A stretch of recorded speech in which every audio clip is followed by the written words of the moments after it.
Hi everyone, I'm Gio. I hope everyone's having the best blessed day possible today. Today is Tuesday, May 28th. This is going to be my 52nd video for my channel, Living in Recovery with Gio. And I'm going to just tell you a few things. Please do me a favor, hit the subscribe button. Please like, share, comment. All that stuff helps out a lot. If you guys can please help me out and do that, that would be amazing. So things are going really, really well. I had a great week this week. Though one really, really cool thing that happened was at church on Sunday, New Life Church, Protection Ave.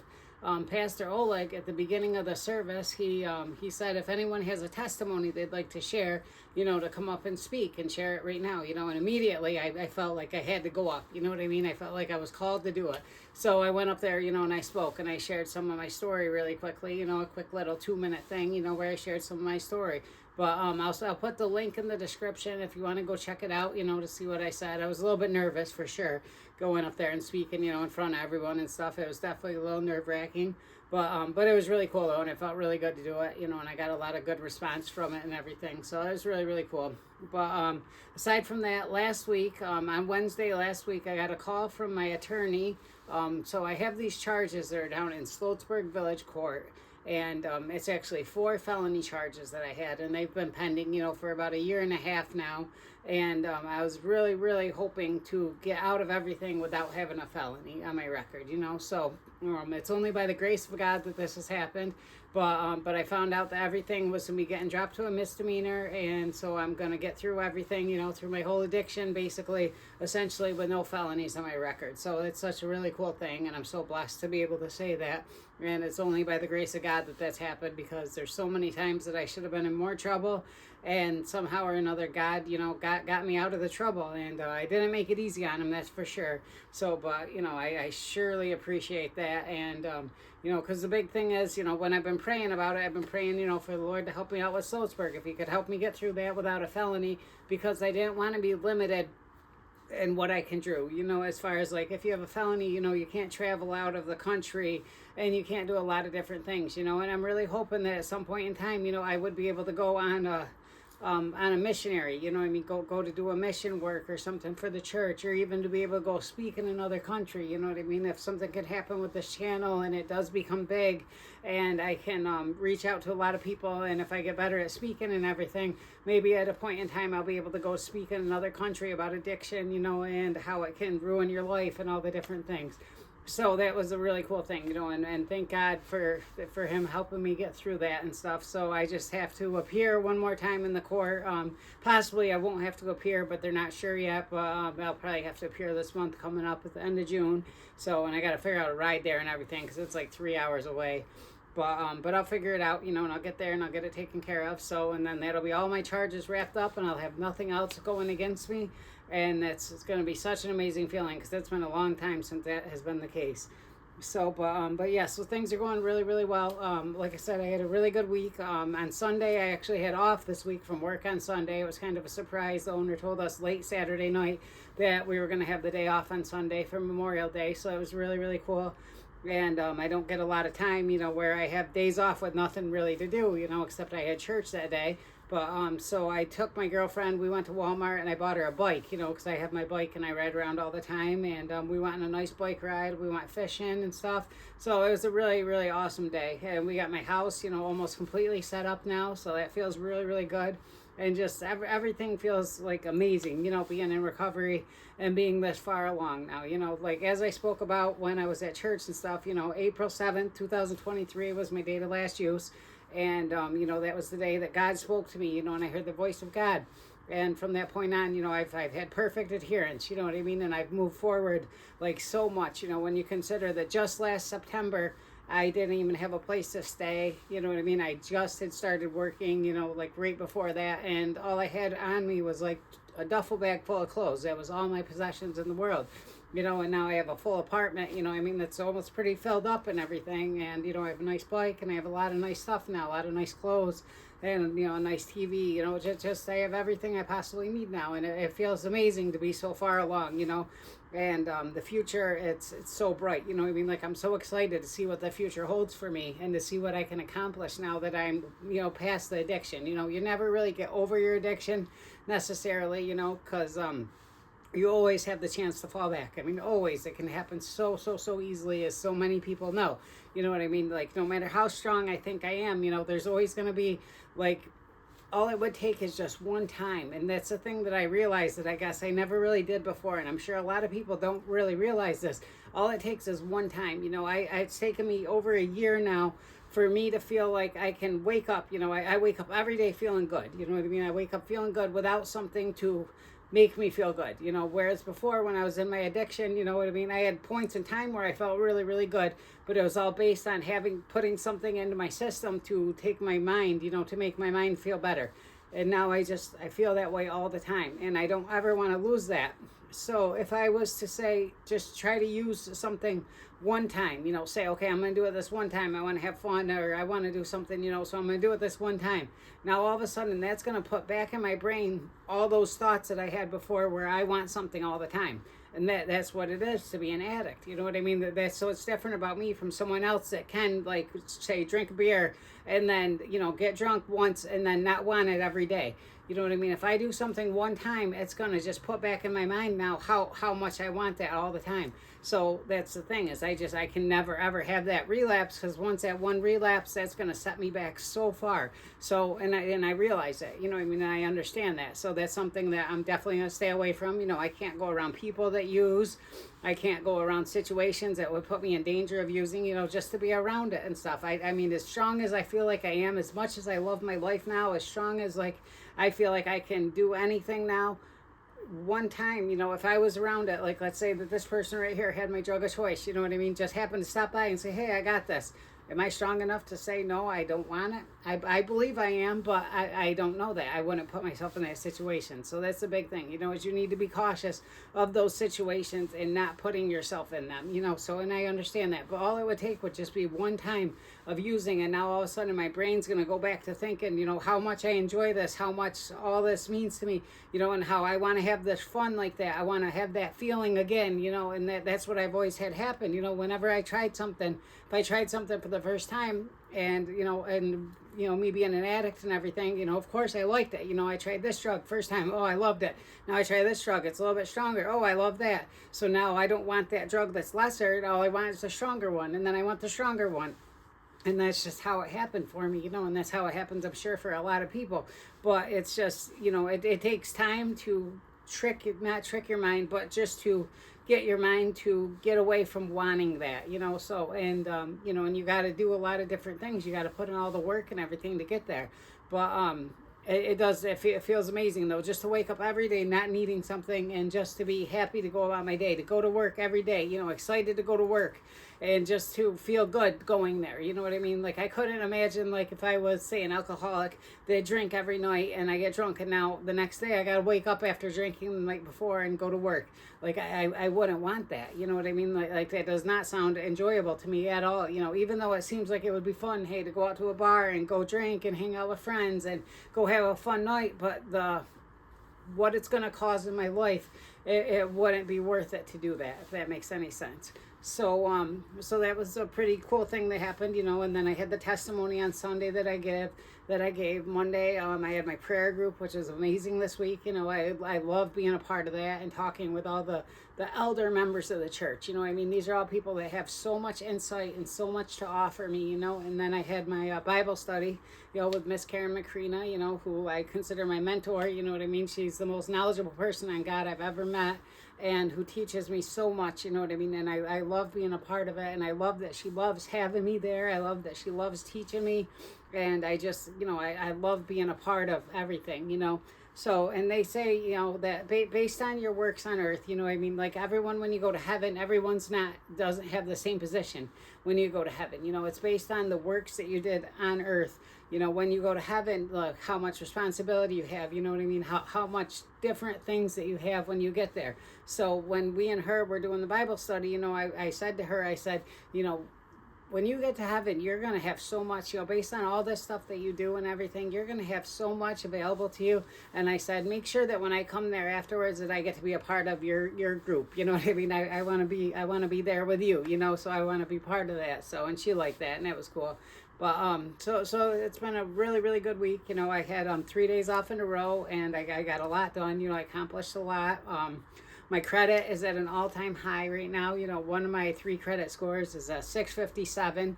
You know, I know that that's not great, but considering when I started this, you know, when I started looking at my credit back in September, end of September, you know, I was at like a 480 to be at a 657 now. You know, it's pretty good. I had a couple of hiccups along the way. You know, I was spending I was getting the credit cards. I was spending it all and paying it all off right away, you know, thinking that that was good because the more I pay, it shows that I'm going to pay more. And I was thinking that that was a good thing. But no, you want to credit utilization. You got to stay under 30% of how much of your credit you use. So I learned that, you know, and even though my credit score went down 52 points at one point in time, it has went right back up again. So that's pretty cool, you know. And, you know, I got this amazing apartment now, you know, and I said all along that, you know, because I had to be out by the end of this month, you know, the end of May, I had until to be out. And I said that I wasn't worried about it at all. God was going to provide. And I kept on asking God to put me in wherever you want me to go, that's where I'm going to go. You know, if it's that I need to go to Ilion so I can ride my bike every day to work, so I can stay in shape, and that's what the best thing is for me. But I said that I would like to be close for church, you know, close for work, and especially for church, so my girlfriend would be able to go regularly, you know, because we don't have a car right now, so we need to kind of walk there. So, and I would like her to become a big part of that. So I said, you know, if you can place me close to church so we can go there, and so if you can do that for me, Lord, you know, that would be amazing. And lo and behold, you know, I'm about 2 blocks away from the church now, an amazing apartment, upstairs, downstairs, and it's so nice. And, you know, I'm so blessed, you know, and it feels so great to be walking with God, and so great to be going on this journey now and have her going on the journey with me. Like, now she started really like, so at the beginning, you know, I was working on myself. You know, I started watching my weight. I started watching what I ate and everything. And it took her a little while to get there, you know, quit smoking cigarettes. And she did quit smoking cigarettes pretty quickly after I did, you know, which for me to quit smoking cigarettes, I had to get prayed for and everything like that. They put hands on me, prayed for me, and then from that moment on, I quit smoking. But her, she just kind of quit because I did. So that was really cool. So that shows the strength and everything that she has.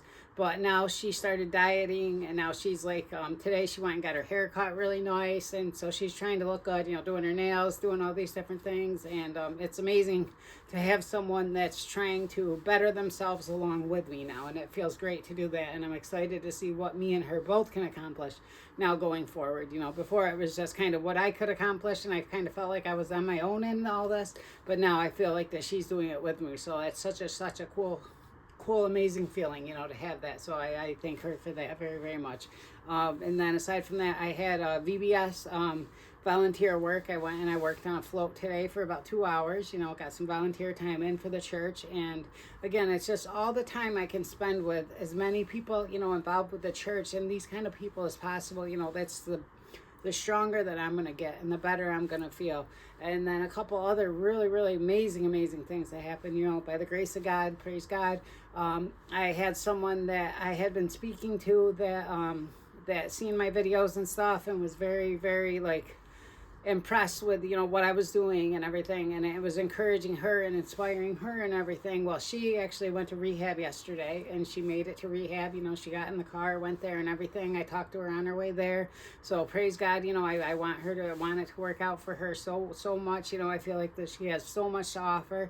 And that's the thing in doing these videos and stuff. I'm getting a lot of different people reaching out to me. I had another person that reached out to me that I spoke with for the past couple days, that in them talking to me and stuff, it's impressive to me, you know, how much that this person actually has to offer the world. Whereas when we were in addiction, you know what I mean, me knowing these people in addiction and stuff and how they lived and everything, like, it was hard to see the good in them. You know, I always tried to see good in people. I always really worked for that and really tried to do that a lot.